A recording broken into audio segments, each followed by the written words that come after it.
got them? 1, 2, 3, go. Okay, all his clothes come off. I'm not wearing these scissors on my belt because they look good. Why did his clothes come off? P.A.R.T.Y stands for Prevent Alcohol Risk-Related Trauma in Youth. So our acumen's a little bit different than their concept of P.A.R.T.Y. So we really emphasize the youth, the trauma, and preventable measures that we can sort of help them understand the importance of. It brings them in for a day in the regional hospital here, and they get to talk with paramedics, doctors, nurses. There's even an injury survivor that will come and give them a presentation. And it's all about the consequences of drinking and driving and what can happen. He'll spend up to 24 hours on that board. Where's he going to the bathroom?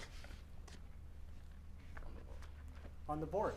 More or less talking about actions, decisions that they're going to make, how those decisions are going to impact their life, maybe tomorrow, 5 years down the road, 10 years down the road. Grade 9s have not thought about what's going to happen beyond tomorrow. If they're injured, what does it look like? What happens to me if I'm seriously injured in a motor vehicle collision or some other kind of incident? Choices that we make in life do have impacts, do have consequences. And again, are they willing to live with the consequences based on choices that they make? You might say it's like shock value. We need these kids to know that if they choose to drink and drive or to not be properly restrained in a vehicle, this is what can happen to them. And it's not very pretty.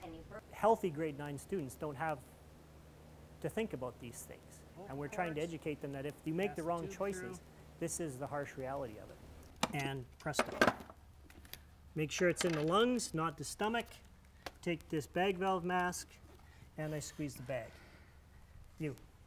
So they get a chance to engage in the presentation in our ambulance department. And what happens? Who makes the decisions as to who gets treated first? What's the role of the paramedic staff? And what's the role of the individual themselves? If they're involved in a crash, what's their responsibility? There's no lack of real stories that I could tell you about. We see it all the time. And that's what I think is important for the kids to know, that, yeah, I'm not making this stuff up. This isn't what could happen. This is what did happen. This is the outcome. The guy in the wheelchair they're going to talk to isn't sitting there because he wants to be. He's sitting there because of an incident that happened to him, and now he's paralyzed. It means you can't get up in the morning and shower. Someone's going to get you out of bed, put you on the toilet, put you in the shower, get you dressed, and put you in your wheelchair, and then feed you. That's what your life's going to be like. Or you could spend it in an institution. That'd be a lot of fun, because then you really find out who your friends are when nobody comes to visit you for months on end. After this, they go through the emergency department. They see that same patient that was on that spine board, how he's treated in emerge, up to the ICU, so they can see what happens if you have to be in the hospital for a long period of time. Then they go after lunch, they go down to physio and occupational therapy, so they see injury survivors down there. And then they talk to the police about some of the consequences of the choices they may have made from a legal point of view, and they also talk to an injury survivor who tells them what life is really like in a wheelchair.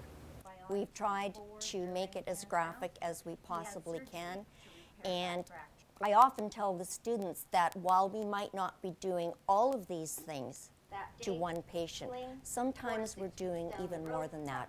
And part of it is that we want them to understand that they're a patient of ours, and we're going to provide the best treatment that we can for them. But in some cases, lots of their pride, their dignity, their independence is all sort of taken aside, and we deal with that. We deal with the situation at the time.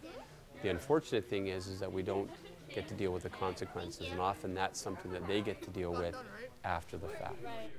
One of the methods the program employs is to make the students eat their lunch in a manner that restricts their movements, much like they would end up after a serious accident.